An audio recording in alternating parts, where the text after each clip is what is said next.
Good afternoon, everyone. Welcome to the plenary panel of the Global Grand Challenges Symposium. It's really wonderful to have you here. I'm glad you didn't have to brave the winter weather storm that thankfully we didn't get quite as badly as we might have. So welcome to everybody in the audience from Cornell. Welcome to our Global Hubs partners who have come from far away. Welcome to the president. It's good to have you all here. And I look forward to this panel today and then to a day of panels tomorrow.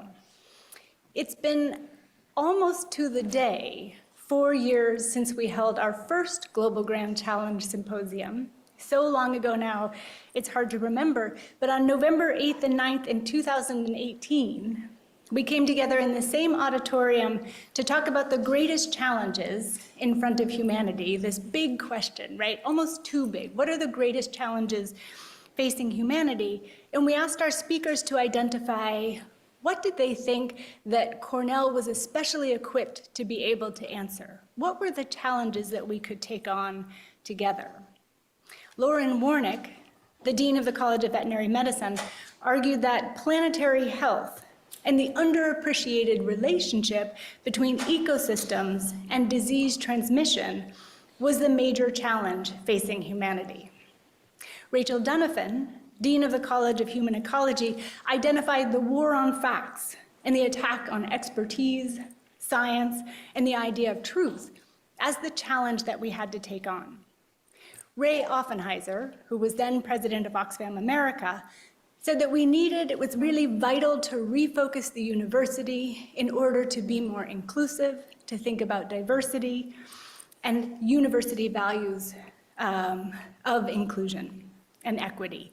Catherine Bohr, then Dean of the College of Agriculture and Life Sciences, described a set of challenges around feeding a growing population, and Eduardo Penalver, who was then Dean of the Law School, identified global migration as a critical challenge, one that required students, scholars, community members, people from across different regions, disciplines, and time periods to work together. In retrospect, the predictive ability of those speakers is a little bit disconcerting. In the 4 years since that first symposium, we have gone through a global pandemic, a pandemic that brought much of the world to a standstill. We lost friends and family and countless hours of our lives to a pandemic, to a virus that faculty in the Veterinary College of Medicine had predicted years before. We have seen rising authoritarian nationalism and fear of others or outsiders. In this country, we've witnessed horrific acts of racism and police brutality and realized that these were not exceptional, but rather shaped everyday life for many of our neighbors and friends, students, and others here and around the world. We saw the rise of what is euphemistically called misinformation, or memorably truthiness. This now defines an entire genre, maybe a whole generation, of political representation.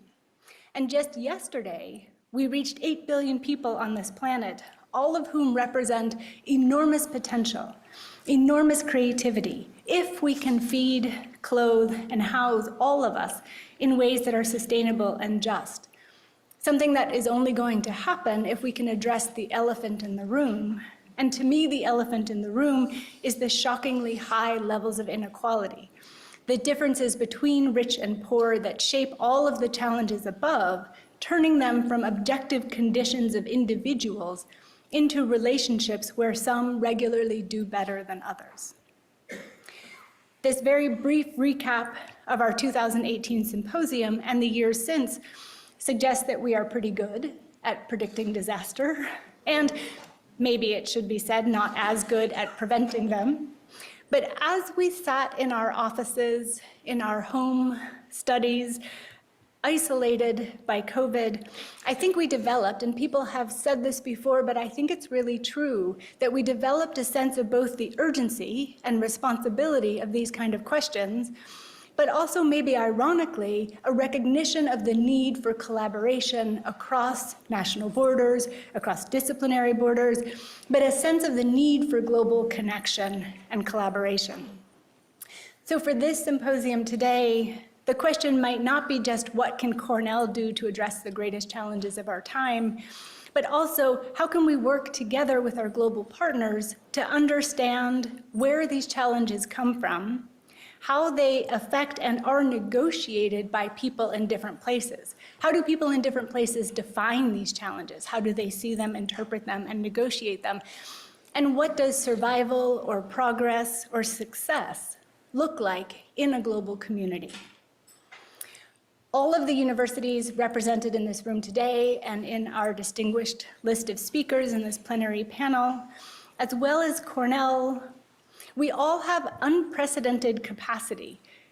We have the ability to breed dozens of varieties of rice and corn, to recover ancient languages, to develop computers that sit on your skin, to model sustainable cities, AI models for understanding how resources flow in cities or could flow, and we can land autonomous vehicles on Mars. The question is how we harness this potential. How do we bring this potential to bear on the challenges that impact everyday life, and particularly everyday life for those students who we have in our universities, and also for those who never step through our door. After that original symposium in 2018, we chose migrations as our first Global Grand Challenge, and faculty, students, staff, and community members have worked together for the last 3 years to understand and address questions of movement, the movement of people, plants, and animals across disciplines, species, time periods, and regions. The richness of this experience suggests to me that tackling some of the greatest challenges in front of us today is a critical piece of what the university can and should be doing, what is a critical piece of our mission, but it also might require a transformation of knowledge production itself, maybe of the university. The transformation of what we consider to be knowledge, how we produce it, with whom and for whom. I think we've started these transformations at our respective universities. And I look forward to the next 2 days of panels where we really get into some of these different conversations around a set of thematic topics. We'll debate ideas, entertain diverse perspectives, and imagine how the university and our collaborations could bring together research and education to, as we say here at Cornell, do the greatest good. So to kick us off, I would like to introduce and welcome, a very brief introduction, but really to welcome warmly Cornell's president, Martha Pollack herself, an internationally renowned computer scientist and linguist, and Cornell's 14th president.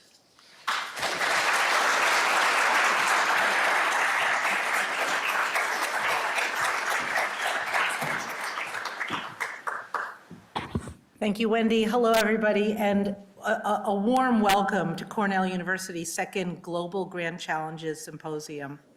I want to thank Global Cornell, our Vice Provost for International Affairs, Wendy Wolford, and the Mario Einaudi Center for International Studies at Cornell for organizing this event and providing us with the opportunity to explore and to identify our next Global Grand Challenge, the next university-wide research, teaching, and engagement initiative towards which we'll direct Cornell's global expertise.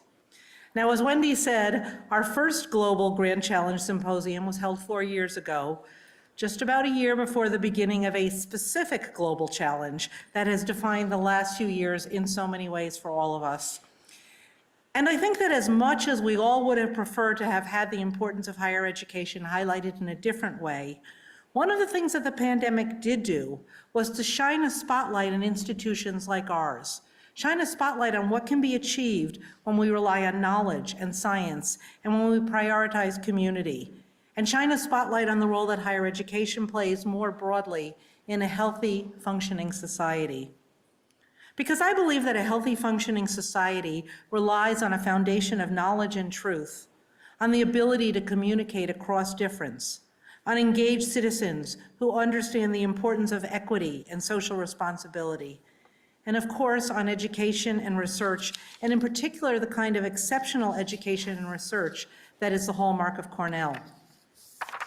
The events of the last few years also brought to light just how deeply and irreversibly interconnected our global society has become, where events like the war in Ukraine or that new virus can have rapid and profound impacts across a world that is increasingly volatile, unpredictable, and extreme. A core part of Cornell's mission is educating new generations of global citizens who are able to lead and thrive in this rapidly changing world, who are equipped with both the professional expertise and the cultural competence, the ethos and the habits of mind to meet the new challenges that we face now and the challenges we're going to face in the decades to come. And essential to all of that is ensuring that all of our students develop in their time here at Cornell a global outlook through the kinds of experiences and exposures that will enable them to understand the world around them and their place in it, and will develop the comfort with the differences that they'll need as adults, and will develop the comfort with difference that they'll need as adults wherever their lives and careers take them. So in both our education and our research, it's a priority for us to support the connections and the collaborations that will sustain a globally diverse culture throughout the Cornell community, and that will enable us to pursue our academic mission wherever it takes us. That culture and our global connections both enhance Cornell's academic distinction through our research and education, and also help build a stronger global ecosystem of higher education, an ecosystem which I see as increasingly central to the future of our society and our planet, and in which Cornell already plays a leading role. And so in our first panel, we'll be looking at innovations, opportunities, and challenges across that ecosystem, including the challenges of security, privacy, and disinformation, and the role of knowledge in democracies. So with that, I'm very pleased to introduce our moderator for that panel, Colleen L. Barry, the inaugural Dean of the Cornell Jeb E. Brooks School of Public Policy.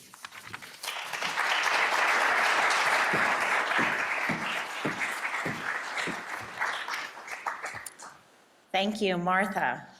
I am so pleased to have the opportunity to open and moderate our plenary for our symposium.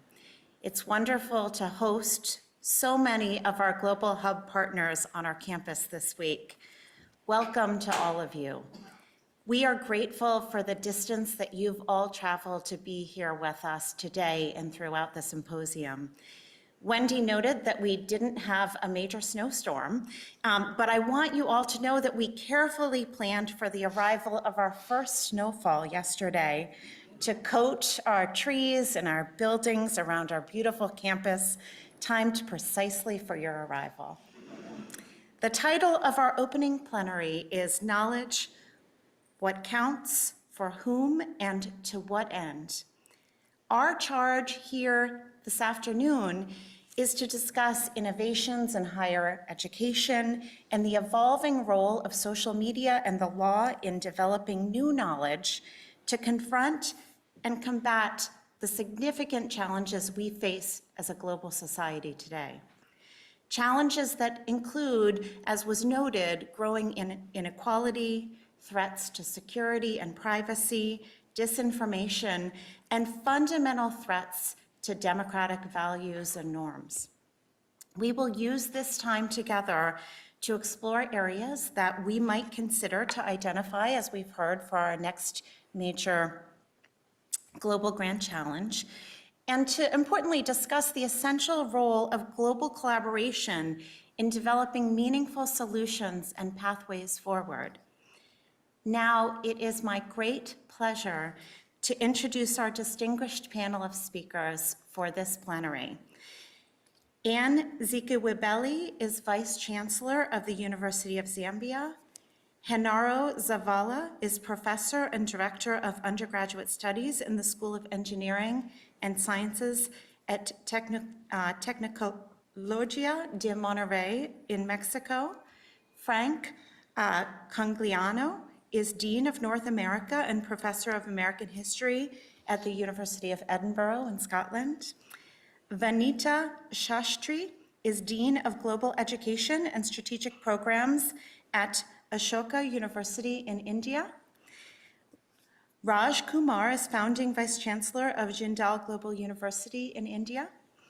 And Chantal Thomas is Associate Dean for Academic Affairs and Radis Family Professor of Law at the Law School, and I'm proud to say also Professor of Public Policy at the Brooks School of Public Policy here at Cornell. I'm so pleased to invite each of our panelists to come up one by one to the podium and speak for about 5 to 7 minutes. And my role will be firm timekeeper to keep us to that agenda, so we will have time for some questions from both our audience here in the room and our online audience as well. So without further ado, I am pleased to welcome our Vice Chancellor to begin.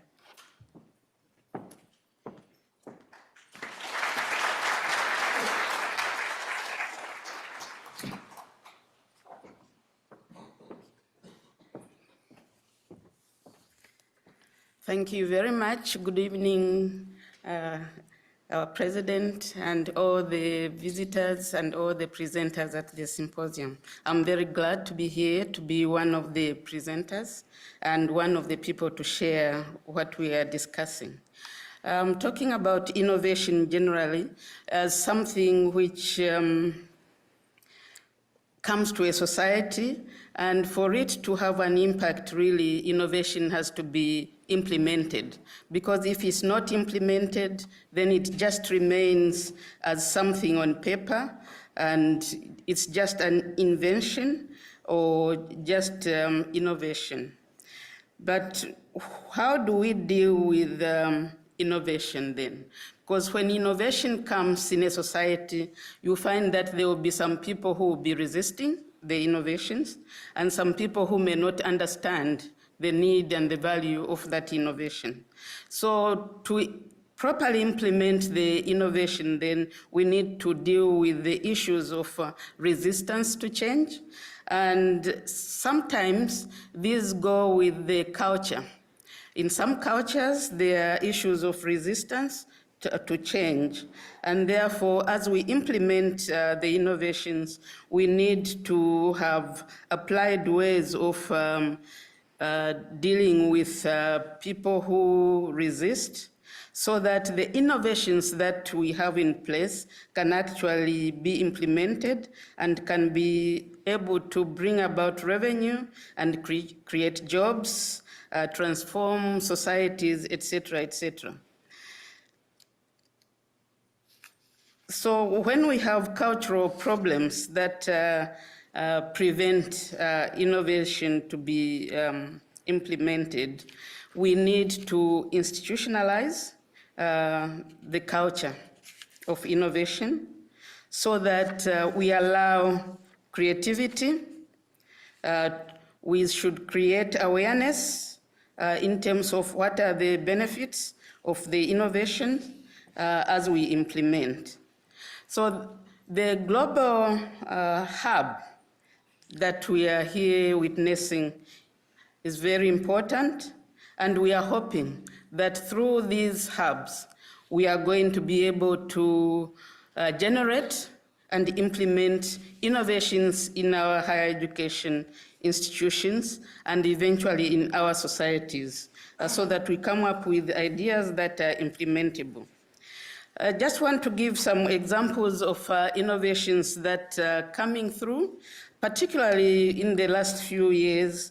We have witnessed, of course, the global challenges due to COVID, and that has helped us in terms of being innovative, in terms of how we are going to teach and learn. So at the University of Zambia, that created the adoption of e-learning as an example of an innovation. Although that was not there before, but we have to adopt that in order to ensure that teaching and learning is taking place. Also, in terms of e-learning, we have noted that it also helps to expand our enrollments, and also it helps us to come up with new strategies for generating funding. So in terms of how this comes in our hubs, we are thinking that it could assist if we collaborate in terms of teaching, for example, how can we share teaching resources as one? Secondly, how can we share and develop best practices for teaching and also for assessment? Thirdly, how can we come up with resources, including learning resources and library resources that can be shared so that some areas are not left behind, so that all areas, particularly those in the hub, can be able to move together. We are not leaving others behind.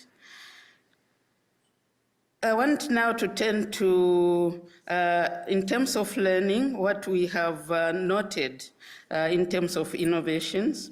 We have noted at the University of Zambia that we have challenges with finding out how our students are progressing.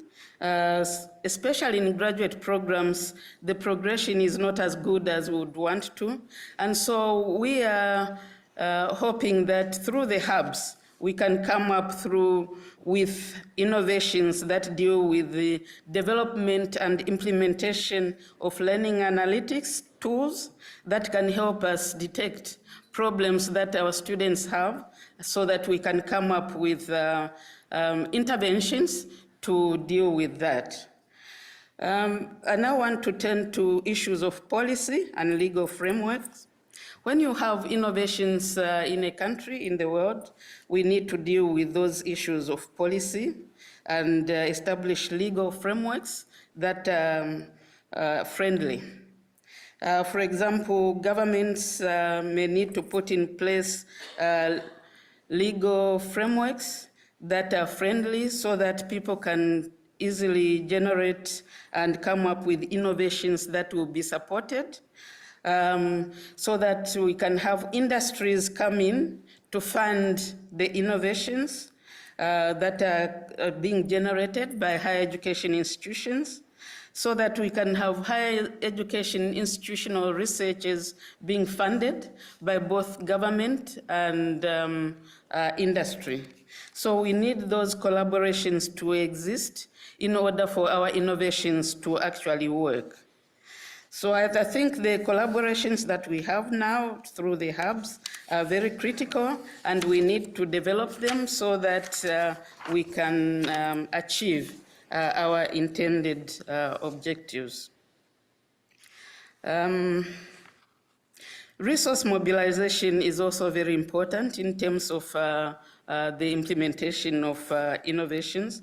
And so that is a key aspect where we need to also collaborate, particularly North-South. How can we collaborate so that in generating the resources, both can benefit, not just in one side. In conclusion, I think it's important that innovations are supported and that we have enough funding for that, and that there's collaboration between partners and between the North and South, and that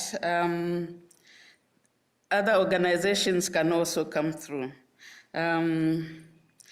Incentives are important for those who are coming up with innovations. So we need to find ways, how can we have these innovations rewarded so that more and more innovations can come through. The timekeeper is pointing at me. I thank you for listening. Thank you.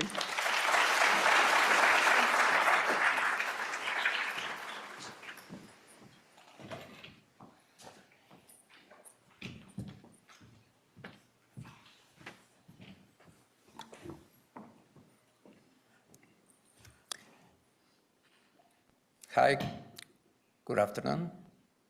I'm waiting for this, okay. So I titled my presentation as The Global Challenges Need Innovative Higher Education and Research. My name is Genaro Zavala, as I was presented. I am the interim director of the research lab at the Institute for the Future of Education of Tecnológico de Monterrey Tecnológico de Monterrey in Monterrey, Mexico. What are the greater challenges, some critical questions to answer in regards to overcoming this theme? And I put some thoughts here. Education as a global challenge is an important topic that we have to address. Universities have the responsibility of preparing students so that they not only know or reflect about the great problems of humanity, but also so that they are active members of the solution. Global challenges need a solution from an interdisciplinary perspective that use STEM skills and non-STEM skills. The student should solve real and complex problems working in conjunction with other disciplines. So I would like to make an argument of how Tecnológico de Monterrey can contribute to this challenge. So there are two initiatives that I would like to talk about. So I'm going to, I'm sorry for my pronunciation. I'm going to speak a little bit fast because they keep the time that I have. So one of them is the innovation in higher education that we call Modelo Educativo Tec 21. And the other one is innovation in education research that is important. So one of them is how to educate students to tackle the great challenges, and the other how to help students with research to tackle those challenges. So Modelo Educativo Tec 21 has 4 components. This is a competence-based education model that it is the main strategy of the model is challenge-based learning. It has flexibility, inspiring faculty, and memorable experiences. I'm going to talk about the challenge-based learning that is more important in this topic. So in our model in challenge-based learning, students develop the competence they are in each of the courses with experiential learning. That means solving a challenge. And what they do is let me present an example of what I'm talking about. So this is the general structure of the programs. We have 8 semesters, and what you can see here are courses, that is regular thing to watch in one of the programs, but also what you see is blocks, and I'm going to tell you what the block is. The block is where the learning experience of challenge-based learning is happening. So it consists on a challenge.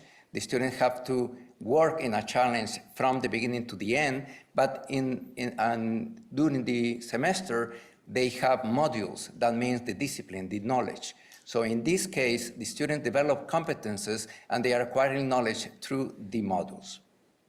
So the challenge is in the professional interest of students, making a better connection of the content area and learners. And the challenge is designed and implemented with a formative partner we call formative partner.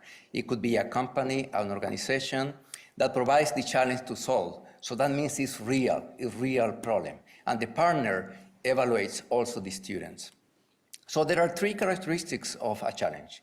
For the students, it should be something that they may have to solve when in their professional life. That means it is real.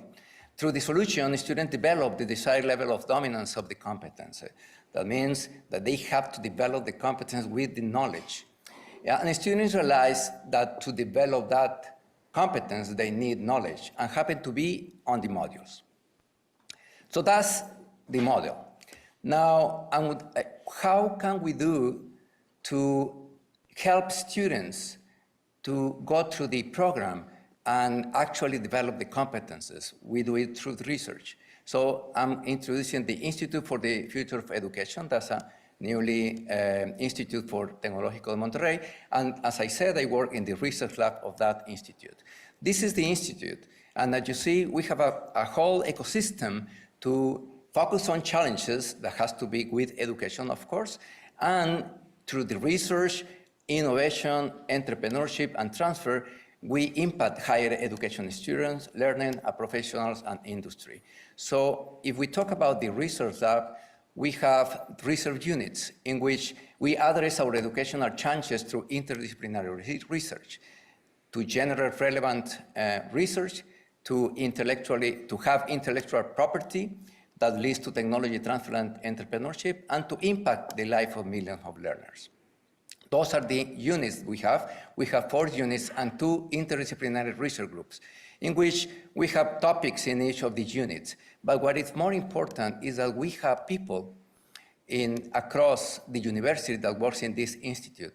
Those people are from the 6 schools we have in Tecnológico de Monterrey. That means every discipline is represented in this institute, in this research lab. And the most important thing is that from the disciplines, they work together in pro of the education. Thank you.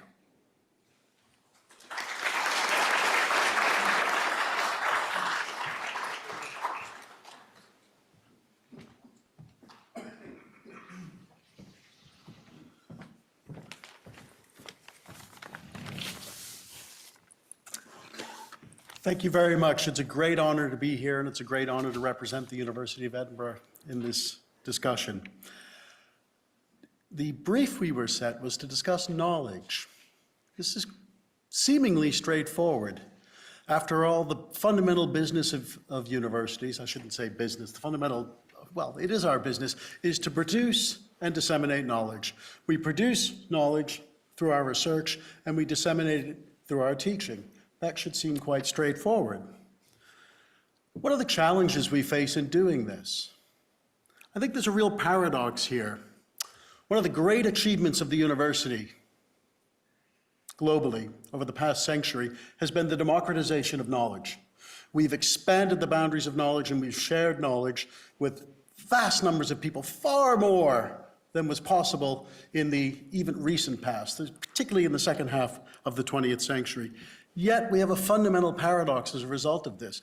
We've democratized knowledge, and the democratization of knowledge is unequivocally a good thing. However, as is often the case in history, there have been instances of unforeseen consequences of developments, and one of the consequences of the democratization of knowledge has been the spread of disinformation. And so what we've encountered is we see, and I think this is a fundamental challenge that faces us as educators from around the world, but also as citizens and global citizens. The fundamental challenge we face is that the democratization of knowledge has undermined democracy and undermined democratic government. And this, I think, is a fundamental challenge that we need to face. We confront disinformation, the distrust of expertise, political attacks on the academy and the production of knowledge and how we produce knowledge and how we disseminate knowledge, tension between the democratization of knowledge and the anti-intellectual potential that we see in democracies. How do we address this? Well, on one hand, I think the answer is straightforward. We continue doing what we've always done. We continue to produce knowledge, we continue to disseminate knowledge, and most importantly, especially where our students are concerned, we continue to promote critical thinking and the ability to assess and analyze evidence. Whatever our disciplines are, that's the core of what we do as far as I can see. However, I think we need to be careful, especially those of us who work in universities. We have to beware of hubris and arrogance. It's easy for us to rail against disinformation and the ignorance, as we see it, of those who are susceptible or fall prey to it. We need a little humility in approaching this problem. My own university, the University of Edinburgh, and the city in which it's based, Edinburgh in Scotland, takes great pride in its association with the Enlightenment. And the Enlightenment was the great project to understand and systematize knowledge. And there was a belief in Edinburgh in the 18th century that the world could be understood. And this was a great project, and to some extent is the basis of the modern university. And we take great pride in our connections to the Enlightenment. We did an event last night for our alumni in New York City, and one of my colleagues from the Edinburgh Earth Institute made the observation that the Enlightenment and Edinburgh's contribution in the Enlightenment played a great role in the Industrial Revolution in Scotland and in the United Kingdom, and we're dealing with the consequences of that to this day in terms of climate change. And we need to appreciate the baneful influences of some of the things, some of our developments, and some of the apparent advances we've made. More recently, We've seen an issue and a question in the university, in my own university, over the place of David Hume, the great Scottish philosopher of the 18th century. My office is in a building that was formerly named after David Hume Tower. If you've been to Edinburgh, you will have seen David Hume Tower. You can't miss it. Or the former David Hume Tower, I should say. In the summer of 2020, the height of the pandemic, in the aftermath of the killing of George Floyd, we had student unrest, and there was unrest more widely in the United Kingdom, but we had student unrest in Edinburgh, and students protested the name of David Hume Tower. And they did so because there's a footnote in one of David Hume's essay of national characters, which was published in 1753, which is unequivocally racist, in which Hume asserts that Europeans are superior to Africans. There's no ambiguity about this footnote, and because of the racism of that statement, there was a campaign to rename David Hume Tower. The university has removed the name David Hume from David Hume Tower. We haven't quite decided what to call it. There's a committee. It's a university. There are always committees. There's a committee to look into this issue. But what's interesting about this to me is David Hume, great champion of knowledge in the 18th century, speaks to this day in important ways to philosophers and beyond, of course, was flawed.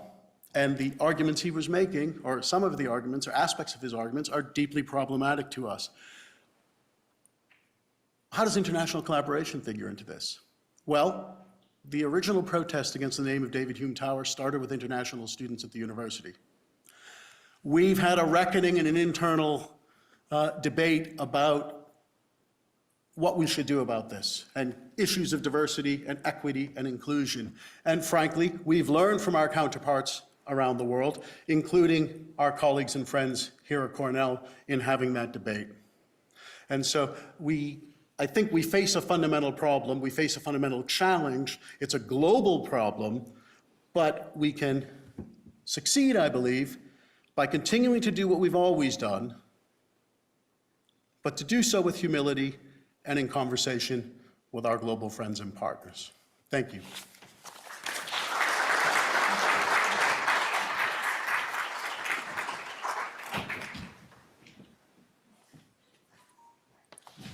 Hello and good afternoon. Thank you for inviting me. I'm going to make my comments on the topic as we see: knowledge, what counts, for whom, and what ends. As Frank just said, the enterprise of the university and the academia is the business of production of knowledge, right? This is what we do, production of knowledge in at least 3 different areas. One, that serves the purpose better, like understanding, get clarity on issues, complex issues. Second, problem solving, find solutions to major issues, crises that are facing the human being. And thirdly, building what safeguards for humanity or for the globe itself, sustain, nurturing, keeping it going. I think those are the 3 broad areas. I want to talk about for whom, and in the context of India, from where the university I'm representing, the enterprise of the university in India sort of got split way back into teaching and research. It wasn't very often that a university did both. Some of them did, but not always. Teaching was, because of the population, you had to teach many people, you had to disseminate, and so this was sort of an enterprise that got split with special institutions that were doing the research. What happened was that then the research wasn't feeding teaching, and it got more and more separated.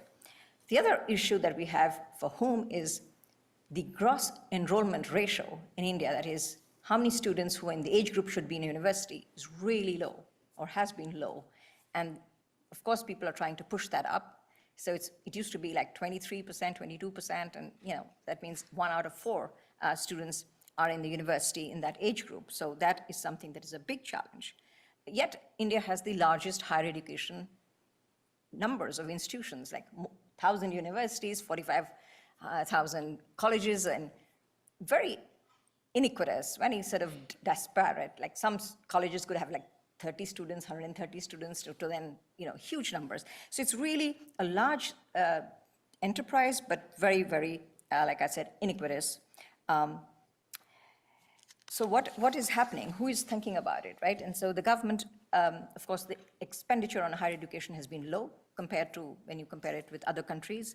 But over time, at least the government, I have to give them credit for this, that they have been thinking about it, and this government especially did bring out the largest new education policy. It was launched in 2019 and then implemented in 2020, but with the COVID, its actual implementation has just started beginning now. Not that some of the features that are there in the policy were not being done by some universities. Some universities were doing some of that. But because of that, I think we have a lot of private enterprise in higher education. And we have seen in the last at least 15 to 20 years, the diminishing role of the public university, which is unfortunate, but that's what's happened. And the place is being taken more and more by private universities. And again, as I said, if you look at rankings, again, Indian universities are not doing really very good on that. So it has been a worrying situation, and the NEP, or the new education policy as it is known, is trying to fix that. And one of the things that they are doing very boldly is to push this gross enrollment ratio of getting people into universities to 50% by 2035. So that's going to be interesting things. So for whom, let's see how many people can come. I don't want to paint a really very bleak picture. There are some good news as well. And what is the good news? Gender. Women are doing really good. Girls are coming first in the exams, and the number of girls in higher education in various disciplines are going up. Even in my university, it's always 52 to 55% women, so that's a good thing. They're also going into many professions. I'm not talking about the labor market, but at least in the enrollment and the getting in to the colleges. To what end? What are we preparing our students for, right? I think this is something that is a mixed picture, because very often when we're meeting our parents, we are telling them, we don't know what kind of careers or jobs there will be at the end of 4 years, right? The data on that is like 45% of the jobs will have disappeared in 5 or 10 years. So this kind of churn that is happening is something that we have to be thinking about. So what is the base that we must continue to hold on to while things are really changing so far? I mean, did we ever know that a social media industry would come up and there would be jobs in social media, like marketing of Instagram, and this is a whole new area, and who knows what the big disruptor of AI is going to bring, right? Artificial intelligence, looking at everything. So with what end does our knowledge industry or our knowledge initiative and the enterprise work towards, especially as people have talked about this virus, the pandemic? We didn't have answers for that. We were just completely, held by surprise. Also, I think more and more of us are thinking about development issues must be offset by environment concerns. So every time you think of development, let's also think about no landslides, no polluting of water, no degradation, no impact on ecology, or at least develop technologies. And I think that's where the innovation needs to come hand in hand. Yes, development, but let's do technological or other innovations that can bring and save the humanity or save the globe for generations to come. And that should lead to living in harmony with nature. I think that is something that should be one of the ends. So I think, as far as I look at it, the innovations are going to happen on the borders of discipline. And that is why I think this whole new,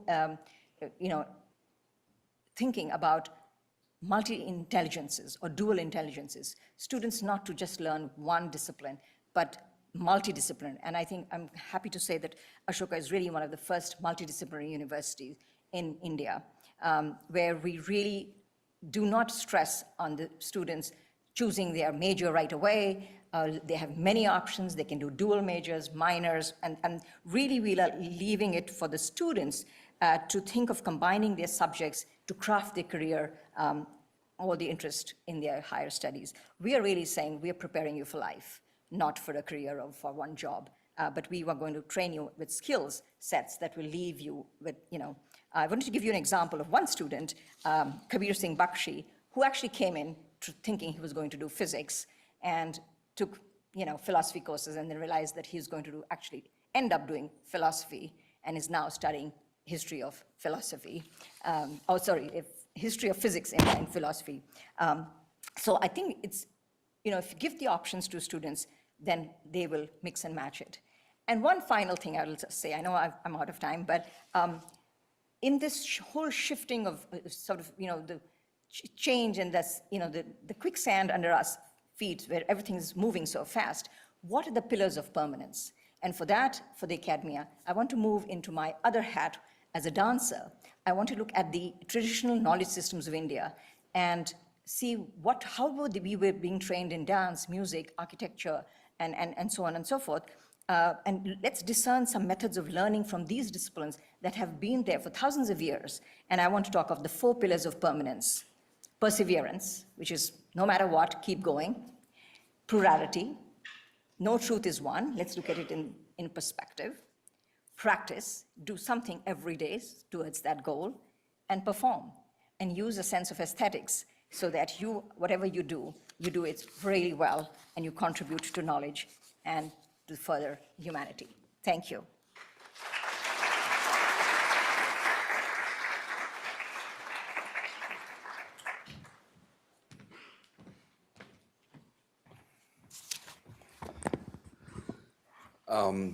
Very good evening to you. Thank you, Wendy and the Global Hubs team at Cornell here for putting together this fantastic symposium.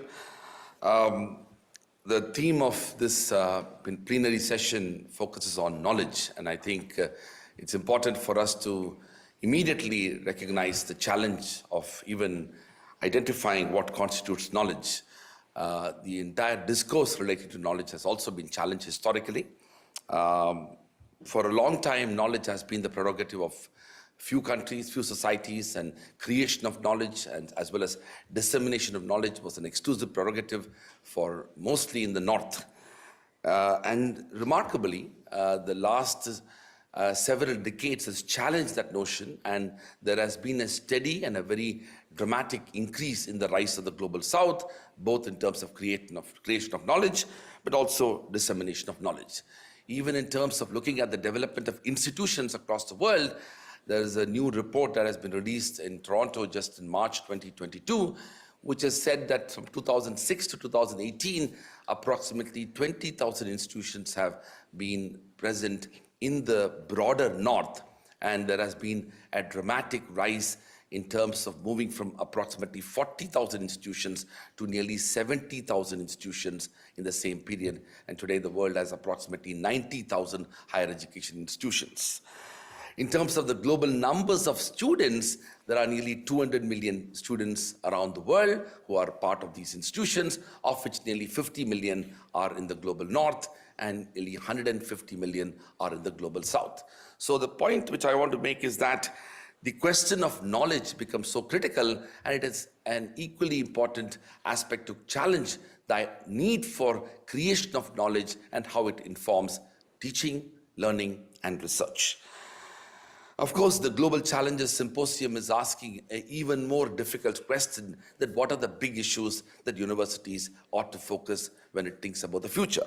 It also raises questions about what counts as knowledge, for whom, and to what ends. Now, for us to understand and answer those questions, we also need to identify some of these challenges and what they are. In my view, there are 5 major global challenges that universities need to address, and each of them have a direct correlation to what counts and for whom and to what ends.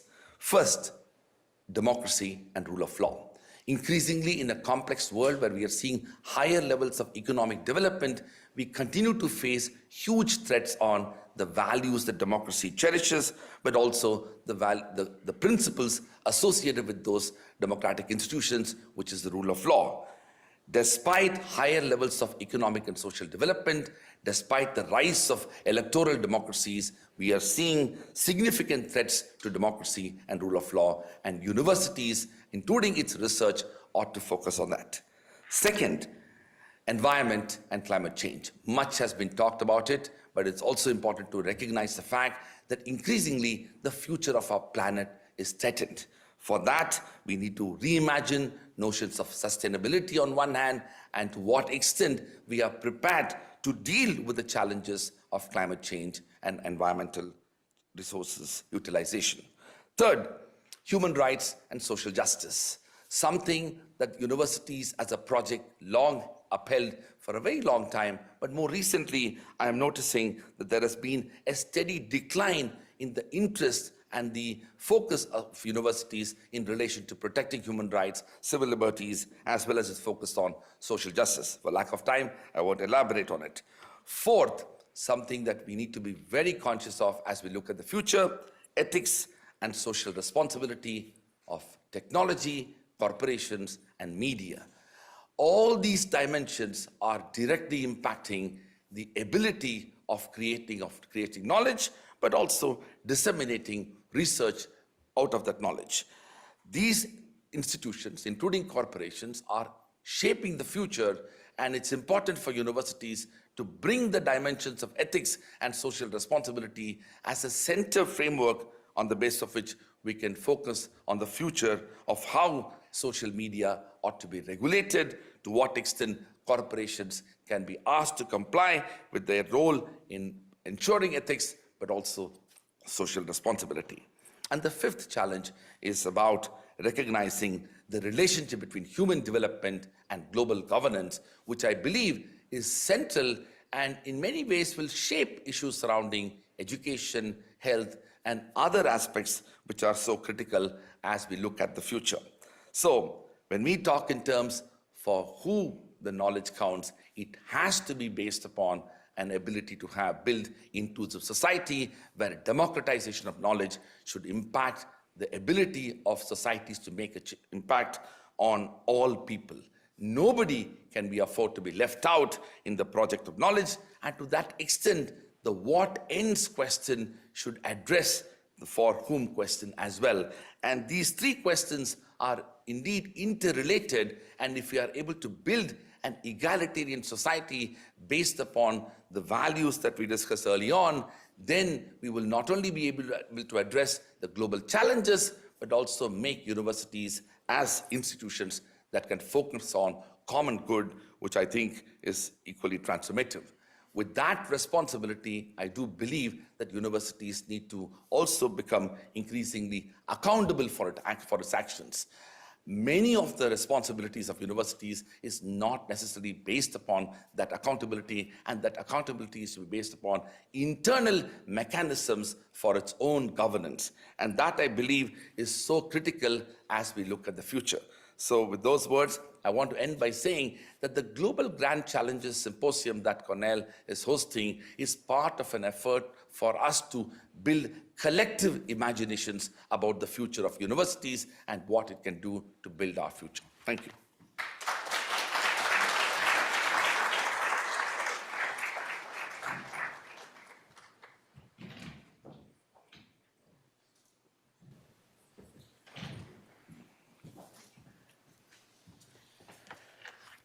Good evening, everyone.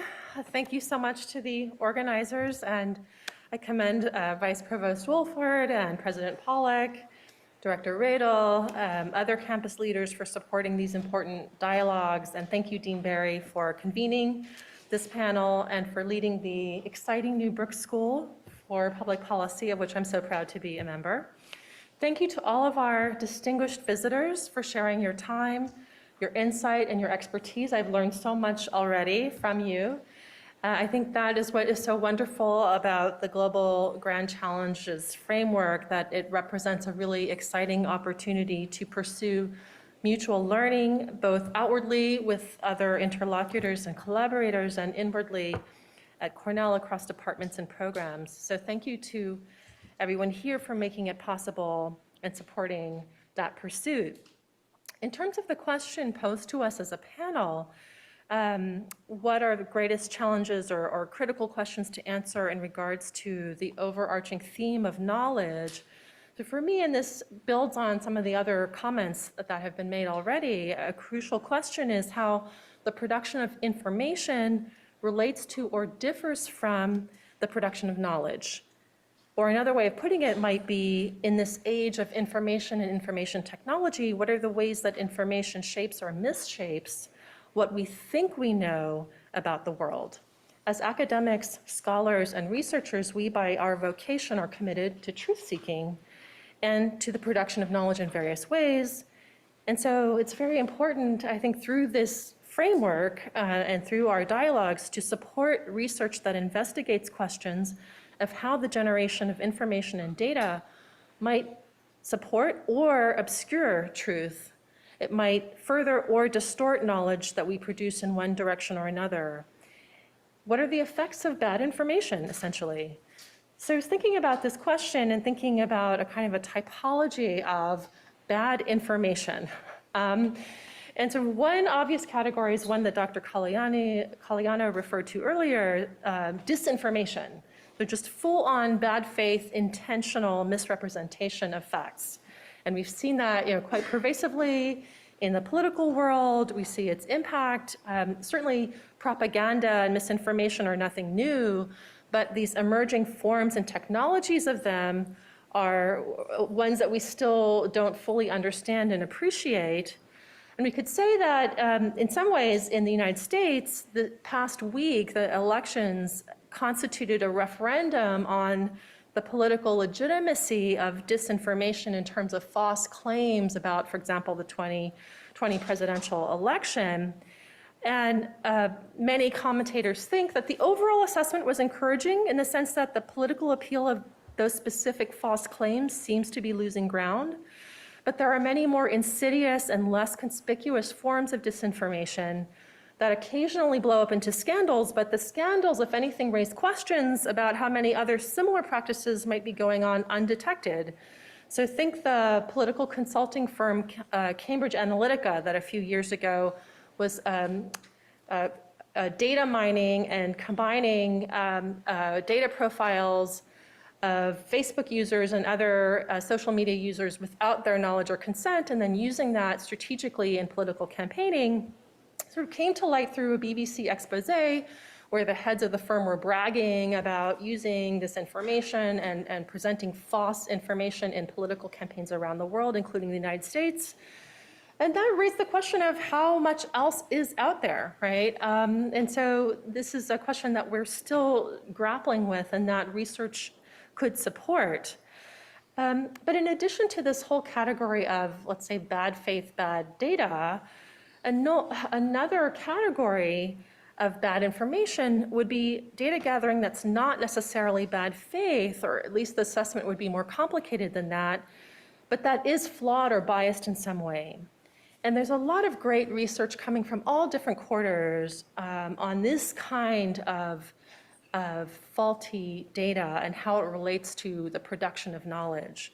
So for example, in global development policy, a now classic essay called How Not to Count the Poor by the economist Sanjay Reddy and the philosopher Thomas Pogge showed how the World Bank's approach to estimating the extent, distribution, and trend of global income poverty was neither meaningful nor reliable and consistently underreported the scale of global poverty.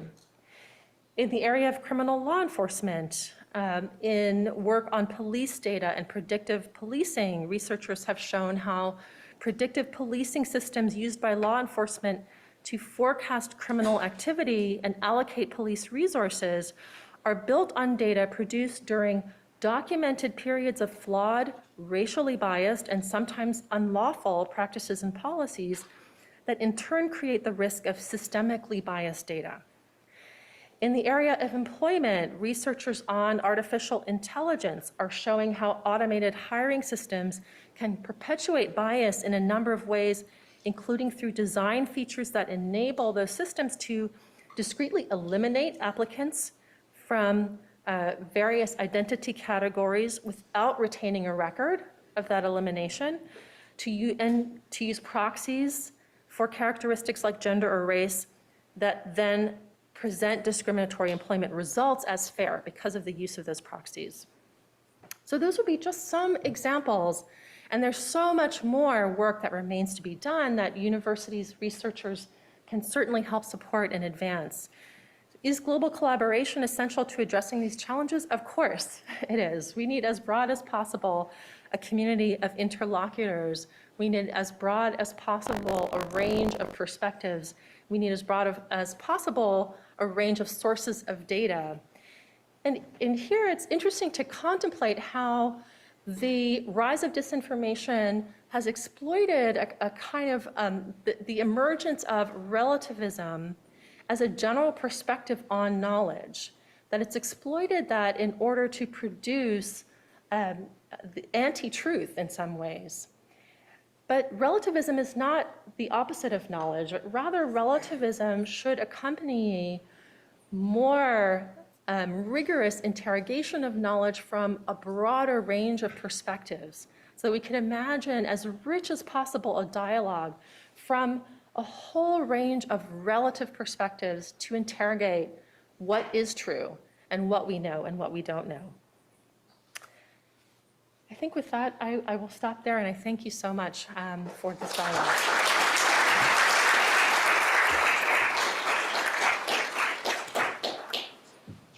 Okay, so we've had an incredibly disciplined panel, which means we have quite a bit of time for question and comments from both our in-person audience, but also our online audience. So I'm able to track questions coming in online, and I can include those in the mix. But I want to now just begin by asking folks here in the room if you have specific questions for our panelists or comments for our panelists, please do raise your hand now. And I think there are microphones. Yep, right here. We have microphones coming around, and maybe right here in the front of the room, we can direct the first question. Right here. Oh, perfect, thank you. Please introduce yourself. My name is Sudarshan. I'm the Dean of the School of Government and Public Policy at the Genaro Global University. This was a terrific panel. Each of you had very deep insights and very thought-provoking. My question concerns with, it's been triggered by some words and remarks. One was Frank's comment about the need for humility and the danger of hubris in knowledge-producing institutions like universities, relativism, which Chantal just spoke about, and the challenges that were outlined by Rajkumar. And this has to do with, what counts as knowledge. There is a tendency to privilege the knowledge that's produced in universities, and Raj alluded to privileging knowledge that's produced in the global north over what might be produced in the global south. That's one. But there's a whole lot of knowledge of ordinary people. The wonderful, fragrant basmati rice is the result of experimentation and knowledge creation on the part of farmers who go unrecognized for it. On the other hand, if Monsanto does something, it's now, it's an invention, it's an innovation, it's commercialized, it's protected by intellectual property, and so on. That's the kind of world we are living in. So one of our colleagues in our university coined a phrase, Professor Shiv Vishwanathan, cognitive justice, by which he was making a reference to valuing knowledge outside the framework of these accepted institutions, great laboratories and universities, to valuing the knowledge of ordinary people about various, whether it might be medicinal plants or how to govern a community. And how is it that there is a gulf? And that's because, universities may think that, what we don't do or know isn't knowledge, but there's a whole lot of knowledge out there. And the challenge really is how to validate that. See, the problem is that there might be all kinds of superstitious beliefs. Not everything can pass for knowledge, but we yet don't have a clear, testing thing. What do you call it? Something that a yardstick by which you assess the worth of that kind of knowledge, which science and so on has developed ways of doing it. But we have to be cognizant of the value of knowledge outside universities. But then what is the yardstick by which we measure their worth and give them the due respect that that knowledge deserves? Thank you for your comments. Anyone on the panel want to comment on this? great. So we'll go to a next question or comment in the room. How about right here in the back, Gustavo? Right, way in the back here. Thank you.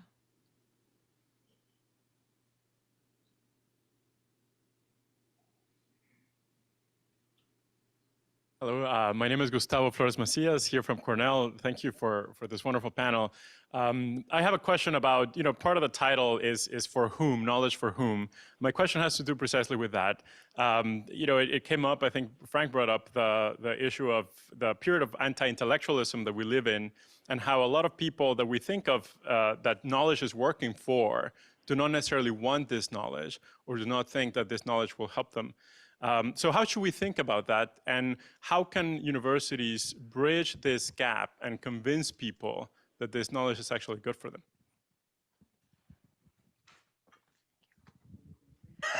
I'm looking at all of you. Who would like to jump in?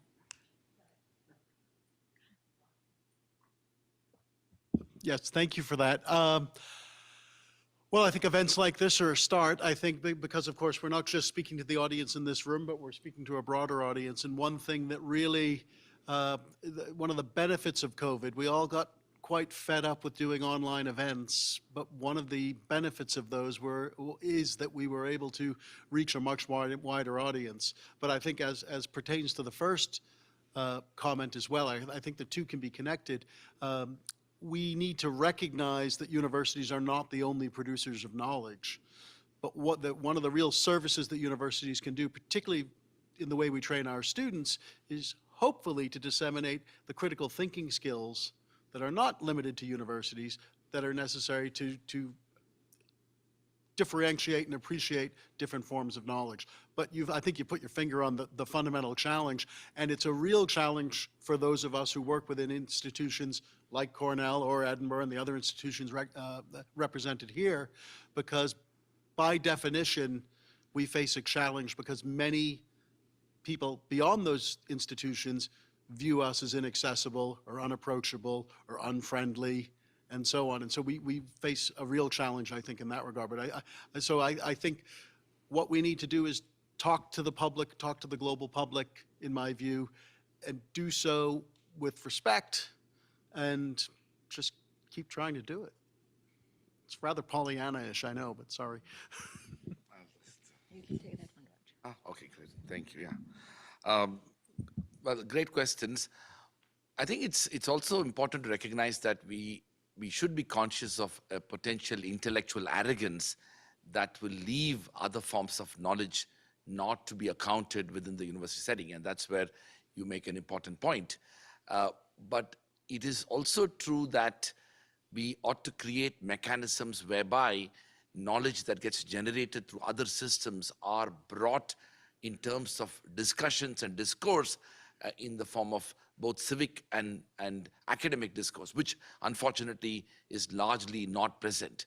And during that process, it is entirely possible that that information can be assessed, critiqued, evaluated, even responded to, and ultimately can generate useful research. And to your question, I must say that one of the big challenges as to for whom is also a question of resources. And the reality is a lot of research or things that university does around the world is increasingly becoming very expensive. Even, for example, publications. I mean, open access is hardly touching a very minimal aspect of what university research evaluates. So I worry about the corporatization of research and universities on the one hand, but also lack of access. And in fact, we need to focus a lot more on ability of countries and institutions to promote what we in India would call frugal innovation. I don't know how many of you know this, but India had a successful mission to Mars. And the cost of India's successful mission to Mars was approximately $75 million, which was less than the amount of money spent in making the movie Gravity in Hollywood. Now this is a very important point, because developing countries around the world, if they need to promote leadership and research, they need resources, and we need to focus on frugal innovation, and countries like India have been at the pioneer in promoting that. I'm going to take the moderator prerogative and ask a question myself on a theme that came up across a couple of the comments by our panelists related to innovation, educational innovation in interdisciplinary work. So Vanita, you talked, and I wrote it down, about innovation occurring at the borders of disciplines. Genaro, you talked about the importance of interdisciplinary work, and you spoke about a culture of innovation, including educational innovation. And here at Cornell, I think I'll speak to the creation of our policy school was in part due to the recognition that big global challenges we face as a global society literally can't be solved within the bounds of a single scholarly discipline. So I'll ask any of you on the panel, how can we design or redesign our educational institutions in a way that positions us to produce knowledge to meet global challenges? And any of you are welcome to respond. Please. Yeah, that's a great question. And I think I addressed that question in my presentation, trying to make an argument that in order to solve the great problems of the humanity, we need interdisciplinarity at the beginning. But to do interdisciplinary work, we need to educate in an interdisciplinary way to our students. And in order to form our students in an interdisciplinary way, we have to do research in an interdisciplinary way. So it is connected. Everything is connected in a university. So we are used to universities with colleges, with schools, in a very disciplinary way. I come from physics, so I study physics. I liked physics and mathematics. I studied physics all my life. But can I solve problems with physics? Yeah, sure, I can solve problems with physics, but I cannot solve the great problems of humanities. So we need STEM skills, non-STEM skills together. And we have to educate our students to do that. We have done, we are trying to do that in Tecnológico de Monterrey with a model in which we have students solving problems, complex problems, with different professors in the same classroom, with different disciplines, and with a problem that they need different kind of knowledge to solve. So that's one way to do it. But to do that, we have to do research in trying to say what is the framework to teach that way.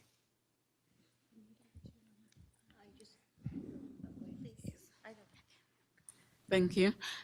I think it's very important, and I think I should say that we need to share, because there's a lot of research being done, but do we share the research, for example, in physics and the research we do in education?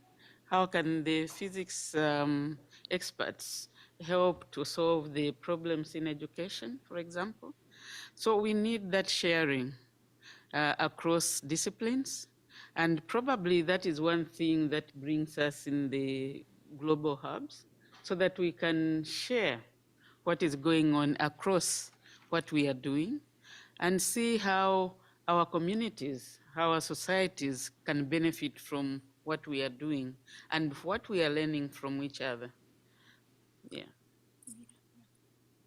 Yeah, I totally agree with, the comment that disruptions will happen in the borders. And I think, if you're looking at solutions like smart city, right? Challenges like that, how, to the point that, how can one physicist, solve the problem of smart city, right? You need computer scientists, you need archaeologists, you need urban planners, you need people who understand, architecture, and economists, so you really need a group of people. And I think some of the centers that have been coming, they've always been centers of excellence in universities, but the But I think the focus of some of these centers, for example, we have a new center on interdisciplinary archaeological research. This is biology and archaeologists working together on the new kind of findings that they're going to find and the biological dating, carbon dating, and so on and so forth. So I think it's really important to sort of advance this idea to students that don't just deep dive in one discipline, but learn several and, and at least have some expertise in three, or know how to then work in teams so that you are not just, and I think this was a concept that was, came up at Stanford with the idea that as we are moving in, we're going to be lifelong learners. So there is no about this degree of 4-year, right? You're going to come back to school. You're going to, and I think the NAP, the new education policy in India, actually is asking people that if you just want to take 2 years, go do a job, come back, and then finish or do something else. So this kind of flexibility, this kind of learning in innovation, and in education is going to happen. It's already happening, right? And I am a political scientist, but I don't do political science, right? I've already in my career have made many changes. So we are going to make many changes in our lifelong. We're not going to stay with that one job that we did for 40 years, where our parents may have done. So I think this idea in Stanford was contradisciplinary, right? So don't just learn, like math and computer science may work together, but learn something very opposite to math, literature or music or something else, and then see what the new ideas that come up because of your research or because of your interest. And we are finding that again and again with younger faculty and our students. So I think that's something to think about. Okay, thank you. I've listened carefully to the wonderful presentations, but my mind wanders about what all this has to do with the ordinary everyday person. We have the paradigms and the models and all of that. It's knowledge, and that's what universities do. We research, we teach, we learn, we disseminate. But when I look at the topic for discussion, it says for whom and to what end. And I've been thinking and wondering whether in determining what global grand challenges are, have we considered enough the ordinary person and what they think is a challenge?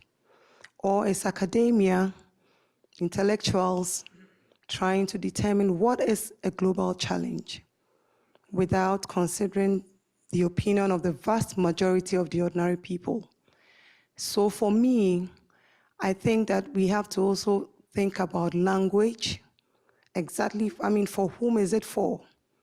Most intellectuals in higher education institutions do understand the models. They get it. The challenge really is how we make sure that everyone else outside of higher education, also get it. And that's how we can solve global challenge. Otherwise, I picked on a comment on intellectual arrogance, where you may tend to think that we know it all without necessarily paying a little bit more attention to what the ordinary person thinks is a challenge. So I guess what I'm trying to say is that how do we communicate knowledge once it's generated? How do we spread it? And how do we invite the opinions of people who are everyday people, just doing like he said about how basmati rice came about. I'm just hearing that it was a farmer's innovation.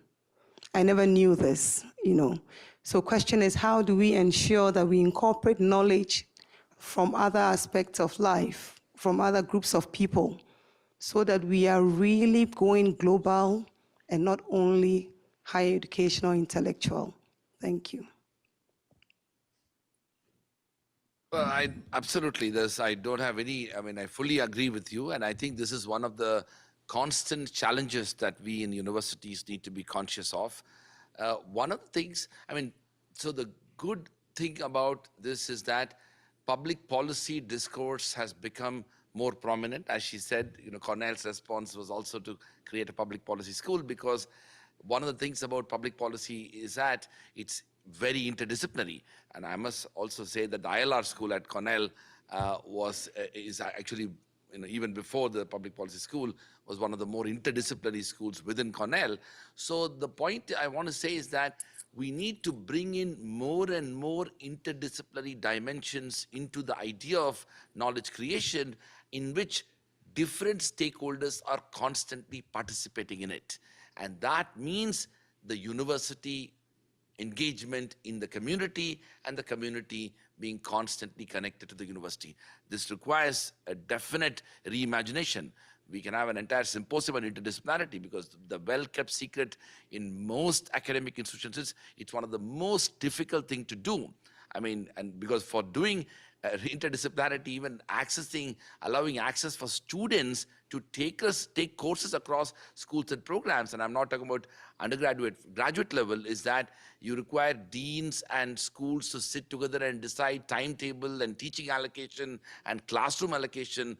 That degree of minute governance challenges are there to enable interdisciplinarity, to have professors from one school to other school coming together and participating in a research project. In some ways, this ought to become a larger institutional priority, and what hopefully the Global Hubs initiative and the Global Challenges Symposium does is it kind of creates opportunities for scholars across disciplines and across institutions to come together in addressing these challenges. Yep, maybe 2 minutes left. So one last very quick question right up here in the front, please, microphone, yep. And then maybe just 1 or 2 quick responses. Stephen Marks, Genaro School of Public Health and Human Development. I have no idea how I can make this quick. There's a question that arises here of the prioritization in knowledge creation and development. And the question that I want to put to the panelists is, how can you answer the question of what counts when you consider 3 things? First, the prioritization in the ownership of knowledge. It was alluded to several times, corporate ownership, corporatization, Raj mentioned it, others mentioned it. The ownership of knowledge is going to determine a lot who has the power to create and disseminate and control the use of knowledge. Secondly, the level of research in the universities, who gets the grants? Who determines those grants? How much complete freedom do you have on what you are sure you could sit in your office and reflect on something that is of no interest to donor agencies, but that's not going to dominate the production of knowledge in the university. Third, and this gets to the interdisciplinary thing that has plagued me throughout my life, I've wanted to try to do better, to be part of doing better. One of the reasons why we don't do better in interdisciplinarity is another question of rewards. You get your degree, you get your PhD in a discipline.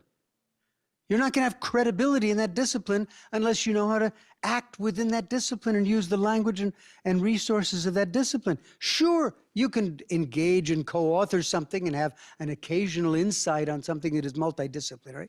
I've devoted a lot of my career to try to do that between international law and international economics and so on. So we have some successes in that. But basically, you're going to come back to your career is going to be determined on your capacity to stay within a silo rather than break down the silos. These challenges are enormous, and I would like to try to reduce them to those 3, if I may. 2 minutes are gone. Okay, panel, 2 minutes or less. Who wants to take this on? Well, I just, to your point, I think universities need to be humble, I think, and we need to be porous.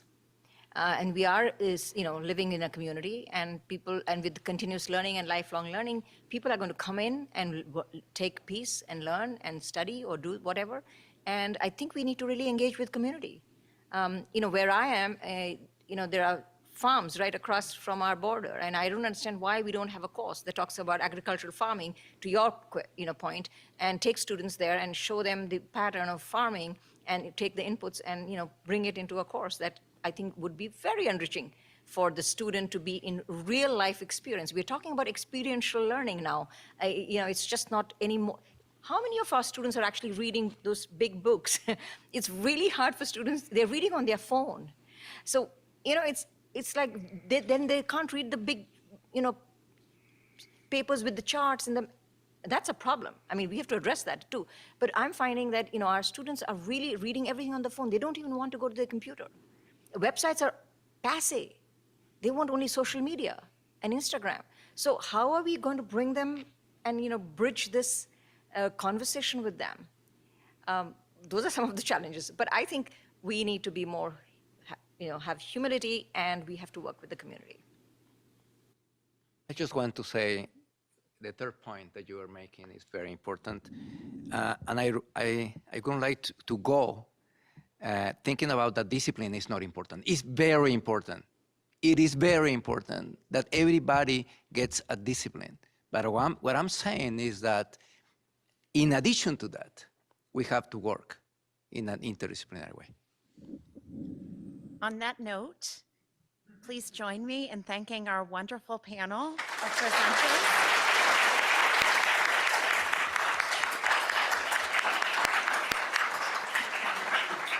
And I'd like to give the last word tonight to our provost, Mike Kotlikoff.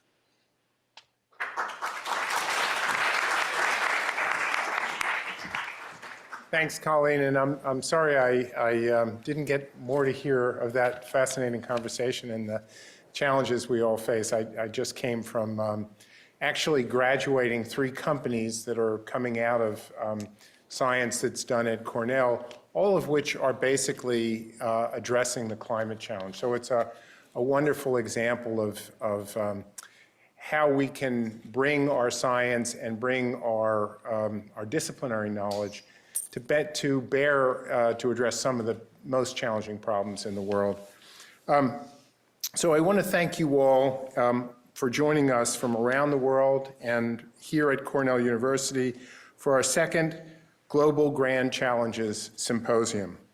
And thank you to Wendy and the Mario Rinaldi Center for International Studies at Cornell for organizing this event and for inspiring this idea from the get-go, Wendy. Virtually all of the world's greatest problems are international in scope and require not only a diverse global perspective to fully understand their impact, but also cooperation across borders when developing strategies to address them. This, in turn, requires a global perspective on the part of the world's citizenry. Such a perspective has experienced some setbacks in recent years. Globalism, in some circles, has become a dirty word.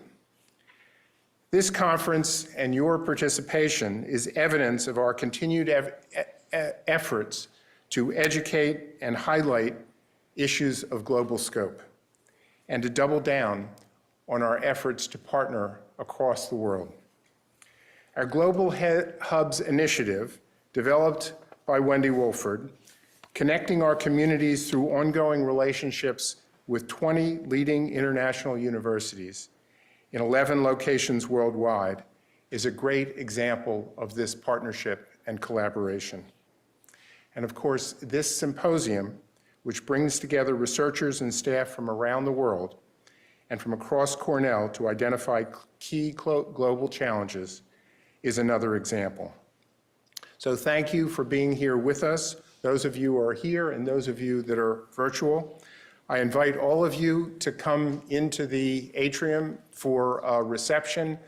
Those of you that are here will enjoy wine and hors d'oeuvres, and I'm sure, knowing how efficient Wendy is, she's arranged for that to be delivered to the doors of everyone that's online.